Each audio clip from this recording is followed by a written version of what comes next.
Biasanya ada teman kita nih yang ngajakin duduk bareng atau main ke rumah gitu ya.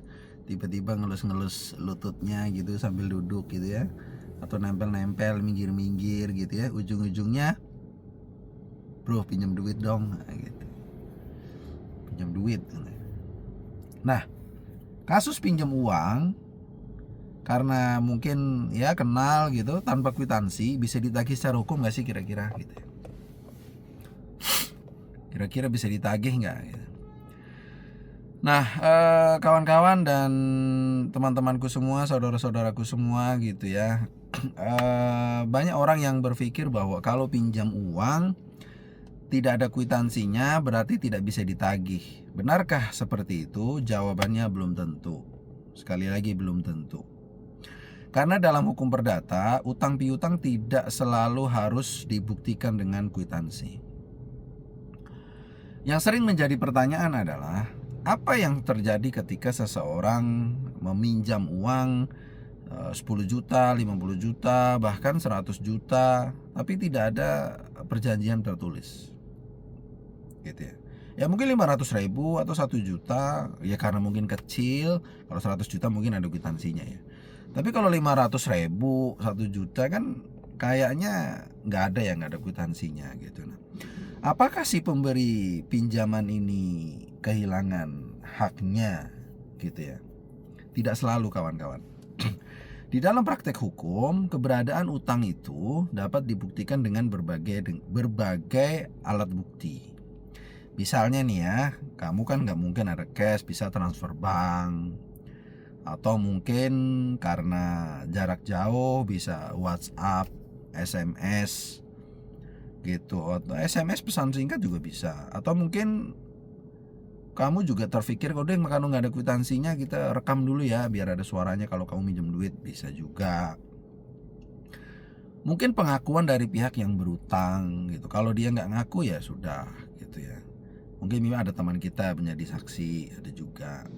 Atau mungkin bukti lain yang menunjukkan adanya kawan kita minjem duit gitu ya, hubungan utang piutang gitu, mungkin saudaranya, anaknya dan lain sebagainya, atau istrinya gitu ya, atau mungkin pacarnya gitu ya. Artinya meskipun tidak ada kwitansi, bukan berarti utangnya dianggap tidak pernah ada. Jadi seperti itu. Contoh kasus nih, misalnya saya transfer 10 juta kepada teman saya. Anggap aja si B lah gitu ya, karena saya si A misalnya gitu. Nah, kemudian di dalam WhatsApp-nya si B itu menulis, "Terima kasih bro, nanti saya cicil ya utangnya, mungkin bulan depan 5 juta, bulan depannya lagi 5 juta gitu ya." Misalnya seperti itu. Nah, pesan seperti ini itu dapat menjadi petunjuk penting untuk membuktikan adanya utang piutang. Karena hukum tidak hanya melihat satu lembar kertas saja, tetapi juga melihat keseluruhan fakta yang dapat menunjukkan jalan petunjuk kepada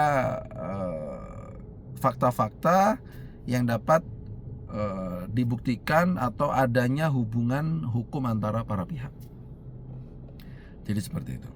Nah, pelajaran hukumnya adalah meski demikian masyarakat tetap disarankan untuk membuat dokumen gitu kan. Kita lagi bahas nih, kalau misalnya tidak ada tuh bagaimana? Bisa.